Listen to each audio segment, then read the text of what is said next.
One is your personal suffering. Sorry? That's your personal suffering. In the mammon That's Yisurim.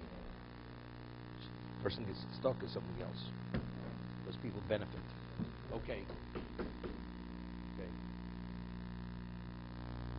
Come on, back. Okay, we left off Yud Gimel Amid Beis.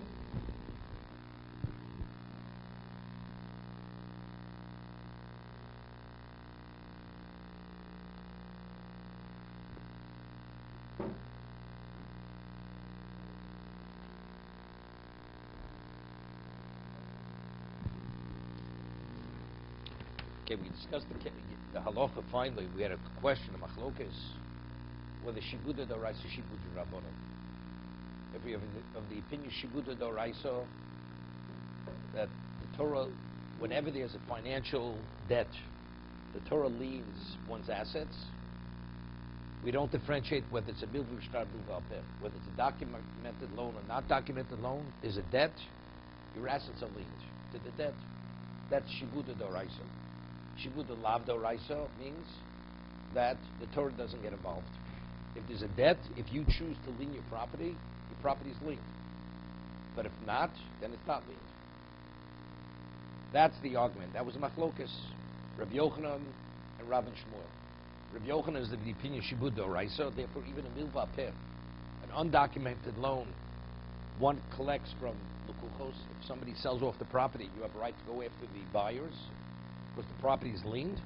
According to Rabbi Shmuel, or opinion Shmuel lav d'oraisa, unless it's documented, because the person there liened his own property, he created the lien, only then do you have a right to go after the properties that were sold off. That's the way Rashi learns. The Gemara's conclusion is that if it's milvah peh, one does not collect from the lukuchos. Why? So the Gemara says because less lukola, because people are not aware that the debt even exists. So to protect the market, the buyers of the property, that they should not be victims, we say you cannot collect, although there was a debt, because it was undocumented, and there's no way for the person to really protect himself, the buyer. Therefore, we don't allow you to collect from those properties. But what about Yorshim? If they be heirs, where there's no financial outlay and just came to them naturally, we rule, since shibuda d'oraisa, you can't collect. You collect from the Mina Yorshim. That was the conclusion of the Gemara. This is Rav Papa. So seemingly, what does Rav Papa personally hold? Shibuda d'oraisa. Because he's saying, from Yorshim you collect because there's no, even though there's no coal, since there's no financial loss and they're not being victimized as a result of not being aware, you collect from Yorshim. But from lukuchos, from buyers, you cannot collect because they're victims. The victims of not being aware of the background of the property. Right? That was the conclusion of the Gemara.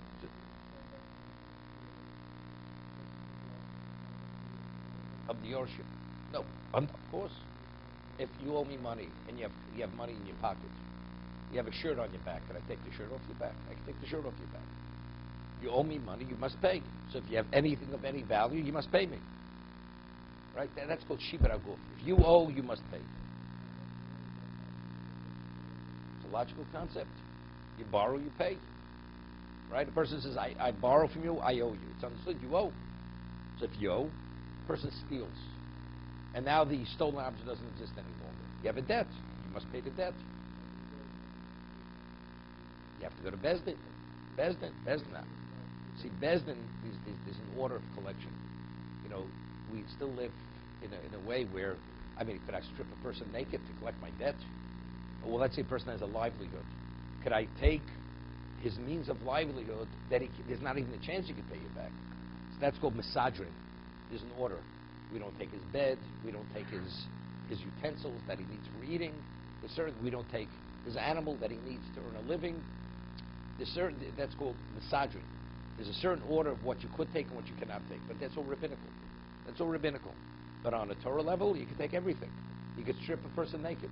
He owes you money. He's obligated to pay. What? We protect the buyer. We know a gifting is the same thing. Because gifting means that you came upon it through your acquisition. You had to acquire it. We don't differentiate whether you paid or it was your. Because we said yesterday that what does a person give a gift? A person gives a gift for a reason. There's a certain degree of relationship or goodwill, so that's why you're giving. A person doesn't just give a gift for the sake of giving a gift. There is a debt. Even when a person gives a gift, there's a debt being paid, right? Showing your appreciation to the person, whatever it is. So therefore, it's classified as payment. That's classified as payment. The person, the recipient, paid for it because there's a background of relation. Person's in there has nothing to do with anything. It just naturally transfers. Person hates his child, right? And the man dies. Does his child inherit? So regardless of what your relation with your child is. Person's an heir, he doesn't even know they're even related. Later it's revealed they're related. Does the person inherit? He inherits because he's there. What? No, of course he disinherits because he disinherited before the person died. Unless he specifies, otherwise it naturally transfers. It's not he has to acquire it. It naturally is transferred. The Torah transfers it. Exactly. A gift is an acquisition. Okay, so Tosa asks a question. So from the statement of Gemara, it seems the way Rapup's expressing himself, why does an heir, why does one collect even a milva peh? Because but from lukuchos, from people who purchase properties, since there's no coal, there's no way for them to know. So to protect the buyer, the market, we revoke the lien, or we say the lien is irrelevant. Tosus asks, Amar Pub Hilso, Milva Pe Govmin Yorshim, Shvud Oraiso, Ve'enu Govmin Al Kuchus Leslie Kola. That's our Pub's statement. Right? You collect from the Yorshim because the Shibur is the rice that is a lien, but not from the Lukuchs, not from the properties that were purchased or acquired, the Leslie Kola.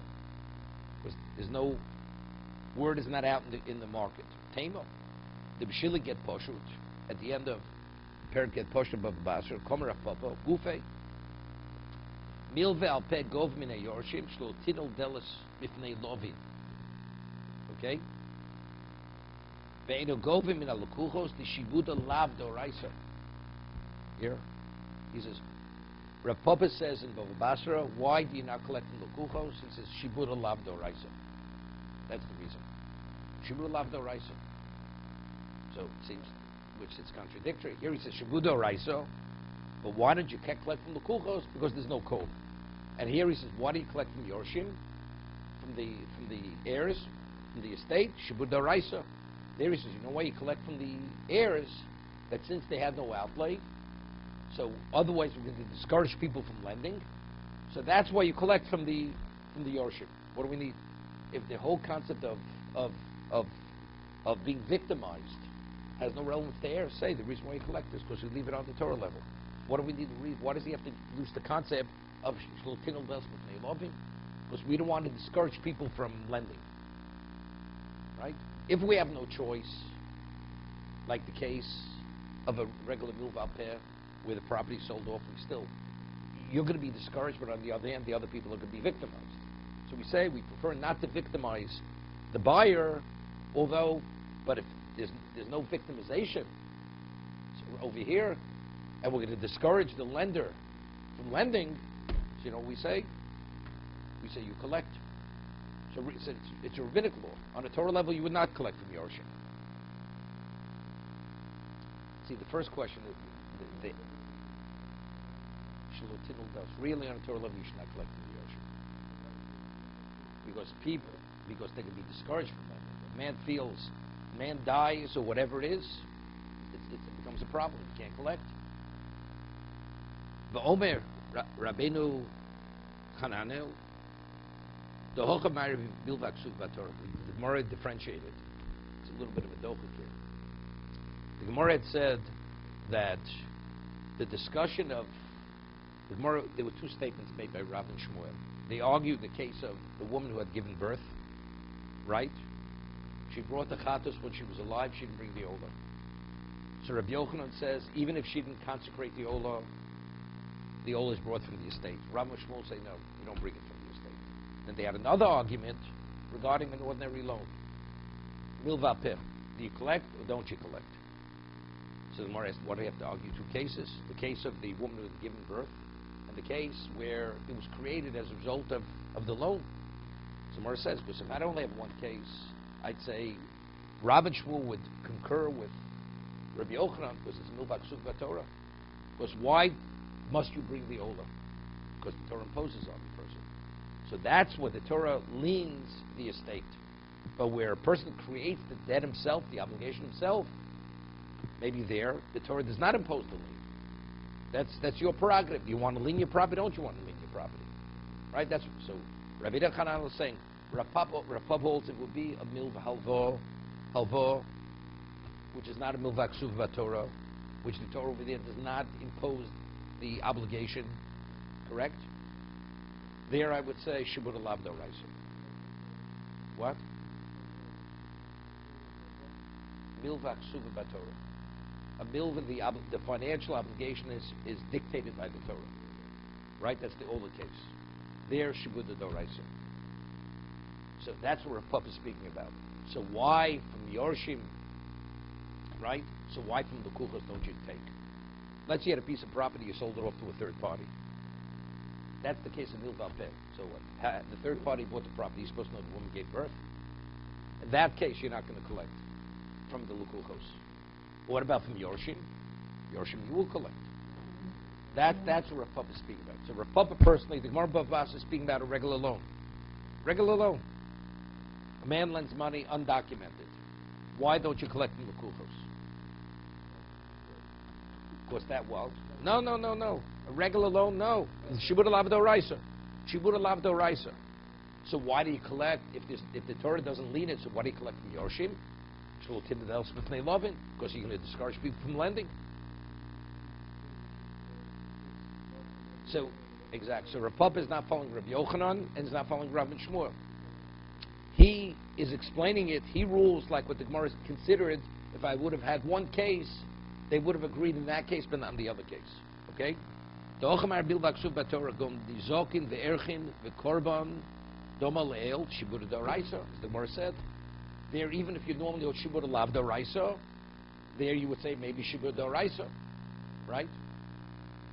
Lo Shach Taimini Los Delis, Lini Yorshim Asu Kimilve Bishtar, Olini Lukuchas Lo Asu Kimilve Bishtar. Because factually, they don't know. Avod Hosam, the Gemara Bava Basra, the Milva Alpeh, She'enuk Subator. The man borrows money. So now you chose not to lien your property. Chazal don't get involved. You know why you don't collect? Shibud Lav Doraisa. Shibud Lav Doraisa. We can't victimize the Lukuchos. But the Yorshim, where there's no financial outlay, where over there there's going to be a discouragement. People are not going to lend money, right? So there we say you collect from the Yorshim. Go Shilvo Mos Blushtar, in the case where it was undocumented. That's how Rabbi Kalatsky answers the question.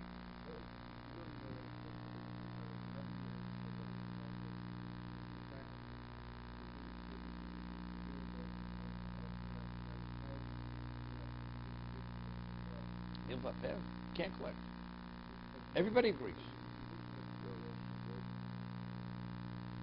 If you don't say the Rabbi Kalatsky,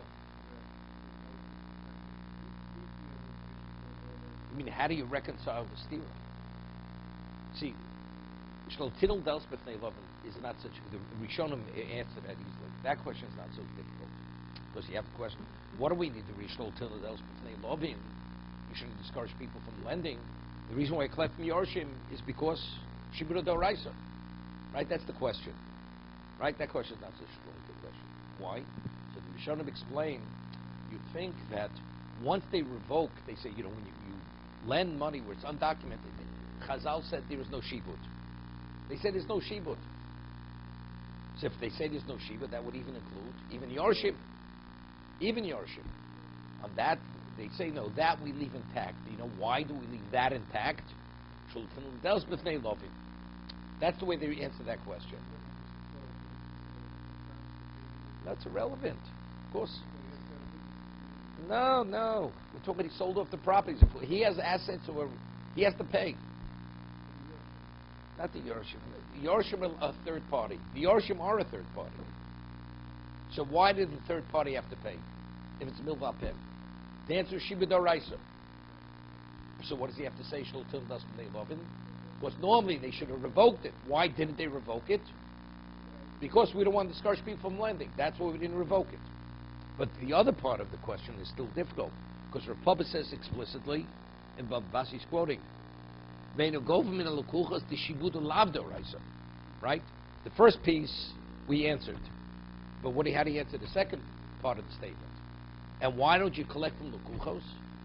Right? You should say because less lukola, because they'll be victims, because they're not aware that the loan even exists.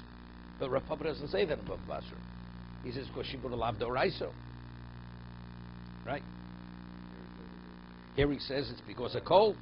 It's d'oraisa, except we want to protect the buyers. Therefore, we don't allow the person to collect. No, so that's why Rabbi Kalatsky learns the way he learns.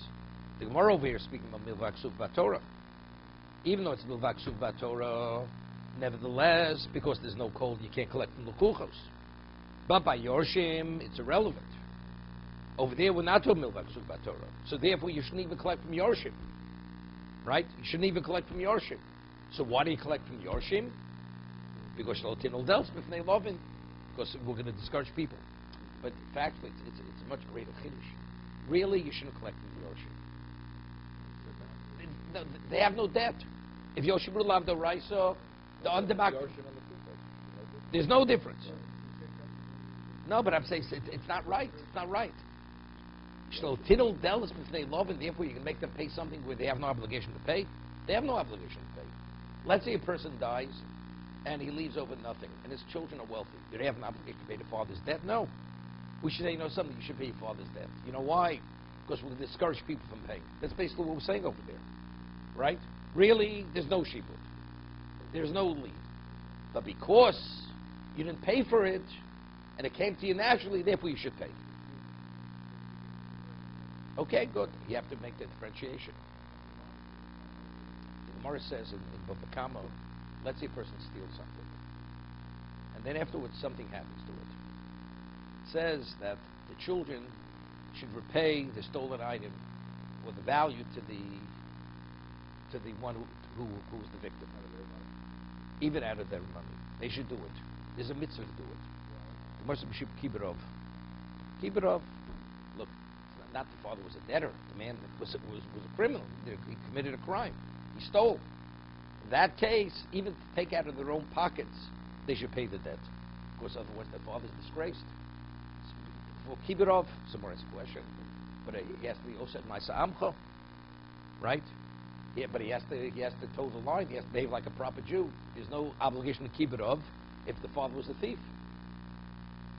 Right? If a father's a Russia, a child has no obligation to honor his father.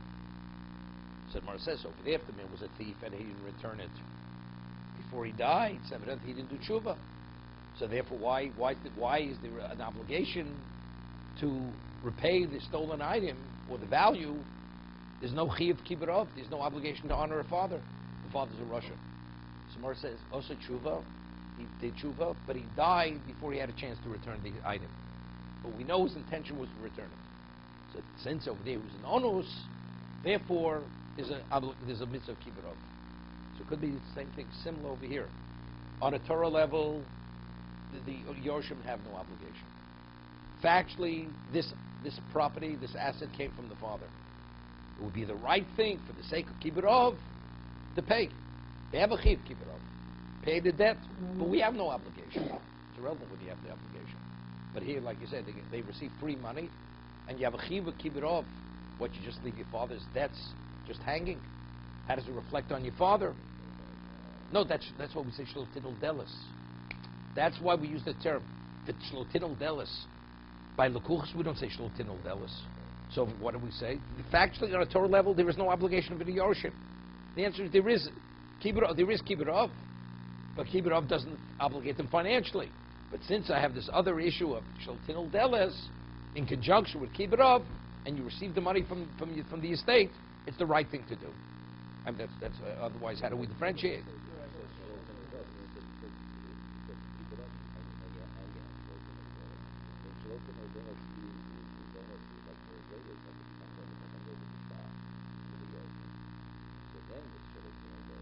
No, but how could you make it? It's not. You say we're treating it. Why is milvah b'shtar? Why by milvah b'shtar is there a lien? Because if you choose to lien your properties, that's your prerogative. We're going to make the Yorshim by milvah b'shtar, but actually nobody liened it. The father was an undocumented loan, so why should the estate be liened? Well, we'll treat it like that. What do you mean treat it? You may take money out of the kids' pockets to pay the debt? Well, it's the right thing. They should do it. Why should they do it? Shlo tinol delos. Like I said, free money. But I'm saying, in addition to free money, like we see the concept, there is a chiyuv, there's an obligation to keep it up, to pay off the debts of the father. No, but we see they don't do that. But normally they don't do that. They don't do that. They don't do that. For father's debts, the child has no obligation to pay off the debts. There's no chiyuv, keep it off. Chiyuv, keep it off does not bring about that degree of obligation. It's only there because the man was a thief. There was a disgrace. It's the right thing. It's not a chiyuv over there either. It's mitzvah. There's a mitzvah to pay the debt. Here we're making it. Here it's a financial obligation because factually you have the asset of the father. Okay, let's go further. The Mishnah tells us that a woman is married kesef shtar rabiyah. What about when does she become free to marry a third party? Okay? So, v'kones atzma begetu misas abal. She acquires herself either by receiving the get, which is understood, the Torah says. She receives the get, she's permitted to remarry umisas abal, if she's widowed. The husband dies. You know, we take on as simple. It's understood, he died.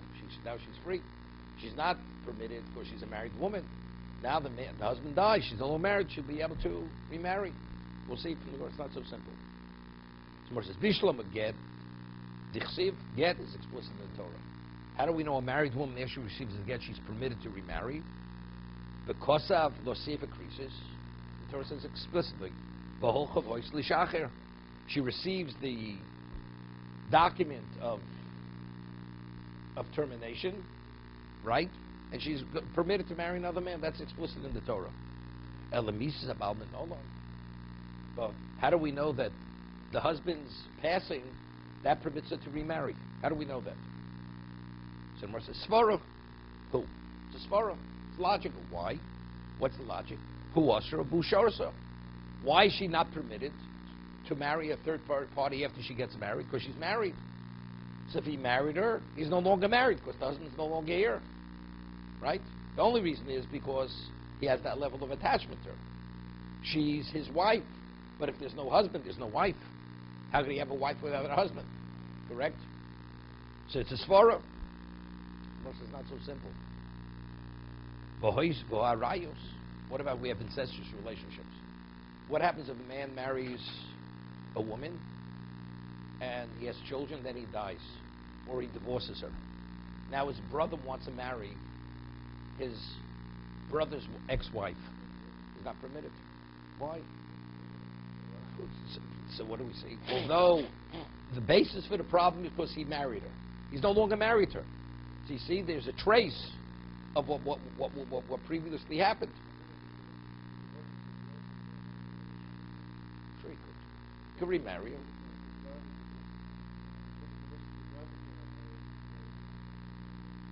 That's what we're talking about. What do you mean the brother can marry his wife? No, let's say he divorced her and his brother wants to marry her. Could he marry her? He can't. So good. So you see, even though he rectified, he undid what he did, nevertheless it's an arayos, it's an erva. He's not permitted. So here also, initially that he establishes a married woman, maybe she retains that status as a married woman even though the husband's not here any longer. Yeah, but no, we're asking the same question. Maybe another person cannot marry her. By get. I understand because there's a by get. But maybe not by get, that's true. But not by arayos. You have a person that gets to say that she can marry those other people. Not the arayos, but she can marry the other people. We don't know if she can marry anybody. How do we know she can marry anybody? You get the other person.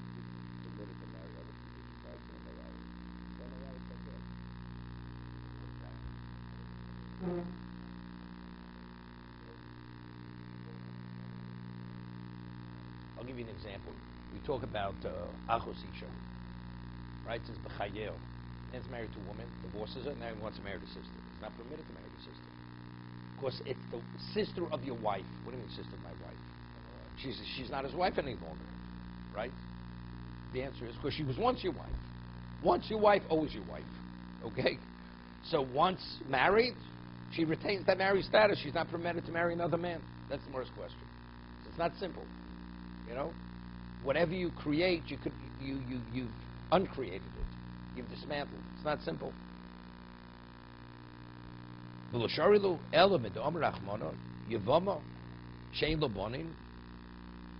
Asura. Right? It says,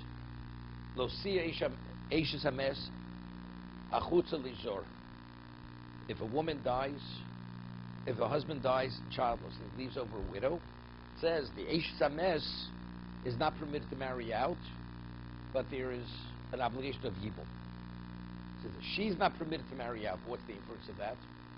But if there is no Yibum, where there were children, she can't marry out. So you see, a widow is permitted to marry. A widow who the husband was childless, she's not permitted to marry. But if a woman did have children, he did have children, she can.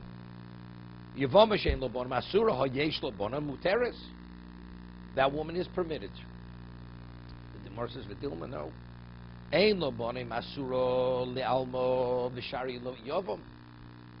A woman, if he dies without children, she's not permitted to marry out, but she's permitted only to the Yavam, only to the surviving brother. She's not permitted to anybody. Okay, let's explain this. By the Yom Avoma, she's not permitted to others other than the surviving brother. But a normal widow, a case with the children, she's not permitted to anybody. What's the rationale?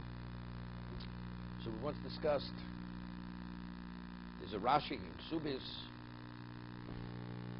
where we say if a husband gives a get to his wife and he says it should take effect after he dies, she falls to Yibum. Right? He didn't want his wife to become a Yibam. He has no children. So he gives his wife, he says, if I should die, the get should take effect. Not from the moment you receive it, at that moment. So Moshe says, get lachamisa. A get cannot take effect after the man dies. So what would you say? What's the reason? What's the reason?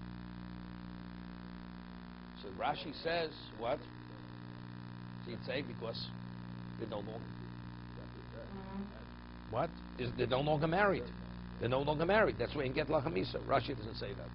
Rashi says because eina meisa megarshim. Because a deceased cannot terminate a marriage. What do you mean it can't terminate a marriage? There's no marriage to terminate. Let him say there's no marriage. That's the reason why you get lachamisa. Right? But Rashi doesn't say because there's nothing to terminate. He says because eina meisim, a deceased cannot divorce. That's the reason why you get lachamisa. Why the get cannot be effective after he dies. So the Ktsos explains Rashi, why did he give the get? Why did he want the get to take effect? Because he didn't want his wife to fall to Yibum. He has no children. So if he has no children, now that the Torah says that the surviving brother performs Yibum, what is Yibum?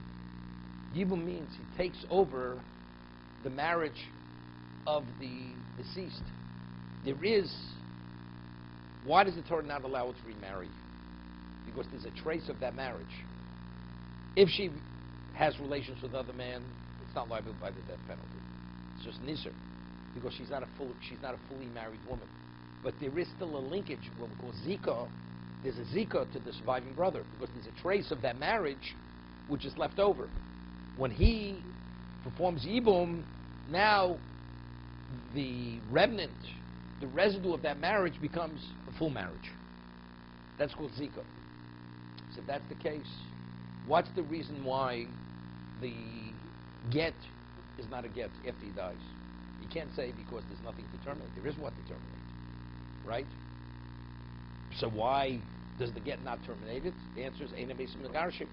Because the Torah says only a person alive could fully terminate a relationship. And since the get over has been given after he died, a person who died cannot terminate a relationship. That's Eina Mesim Megarshim. Well, let's say there would have been children. So that the Torah doesn't leave a residue. Or the residue becomes irrelevant. It's an irrelevancy. Because there's nothing to take over. In that case, what would you say? Then we're all saying ein get lachamisa. It's not relevant over there. It's not relevant. Okay? So what do we say? We're saying that we see by the Yavama there is a residue. Even though the husband's not here, the Torah allows the marriage, the effect of the original marriage to linger on beyond his lifetime. So la halacha, because it has relevance for the Yavam to take over. But maybe that's true by every widow. Maybe even a woman who was married, if the husband did not terminate that relationship when he was alive, that status lingers on, similar to a Yavama. As it lingers on for the Yavam to take it over by every widow, even though there's nobody to take it over, that effect continues. And therefore she can't marry anyone else. That's the worst question. No, the Gemara, wait. The Gemara wanted to say that's the inference. An Ashes Yavama, the wife, a woman who's a Yavama, she can marry the surviving brother. But if she would not be Yavama, she's not permitted to marry anybody. Your inference is wrong. The Gemara is saying like this. Originally, want to say the inference is, when is she not permitted to marry if she's a Yavama? But if a woman's not a Yavama, she is permitted to marry. So we're saying, no, just the opposite. When she's a Yavama, that's when the surviving brother is permitted to marry her. But if the only person, but under normal circumstances, nobody's permitted. Nobody's permitted to marry her. That's what the Gemara is asking. So you see, what we take for granted is not so simple. A widow, of course she's permitted. Why is she permitted? You have to have a source in the Torah.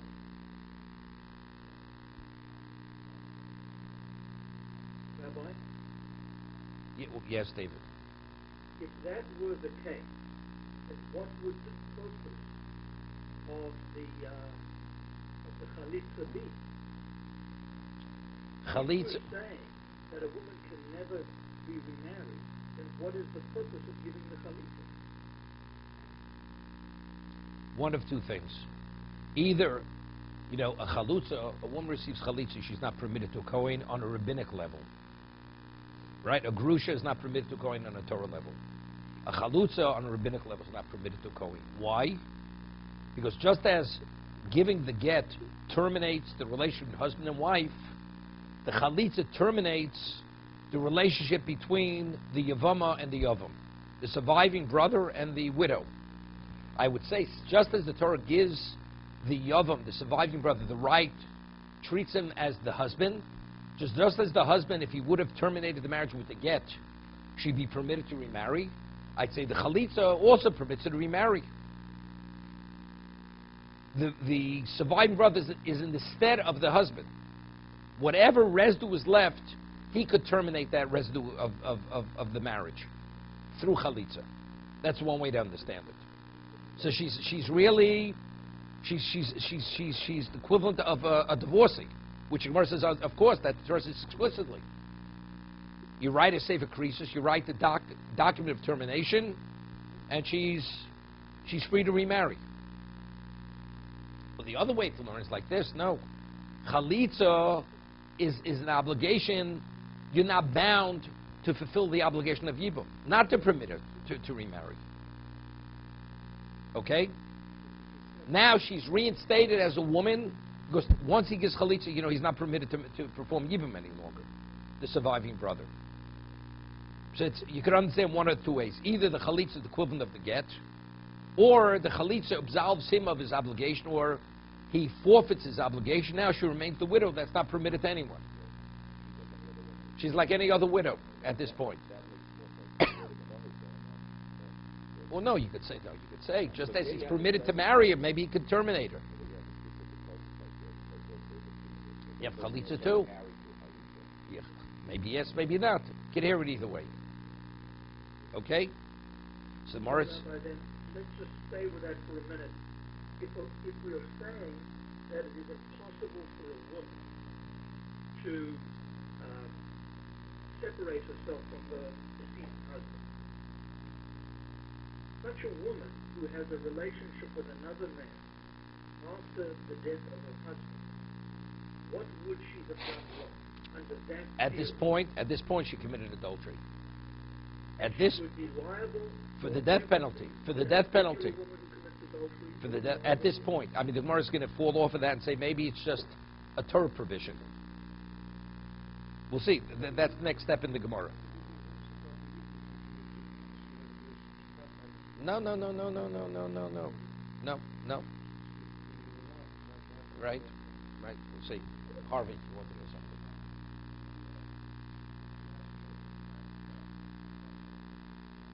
Correct. No, it's an incestuous relationship. David, I would say it's probably not the death penalty, because if that would be the case of the Yavam, if they were children, the Torah says explicitly the liability is koris.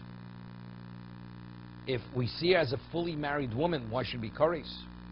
Right? It should be the death penalty. She's committing adultery. So evidently we see it's not exactly when the husband's alive, then it's the death penalty. After he passes away, of course the Torah says in regard to the surviving brother, if they're children, he's liable for koris if he marries the wife of his brother. Or maybe yes, maybe no. Or maybe like this. That the Torah says if you marry the wife of the sister-in-law, that's even if it was terminated by a get. That's where it's koris. But if she'd be a widow, maybe it would be adultery, and there's even the death penalty. Right? We will interpret it's no longer just incestuous relationship. It's considered adultery. Good.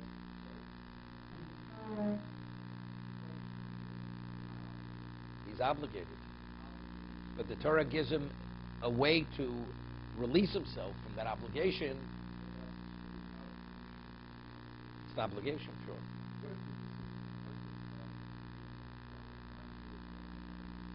Nothing. Yes, not his child. It says, Uben Einlo. He has no son. He has no son, no children. Right? So, that's not having a child. Biological child's not a child. Okay? So Gemara says, this is terrific. The Torah says a Kohen Gadol is not permitted to marry a widow. But an ordinary Kohen is permitted to marry a widow.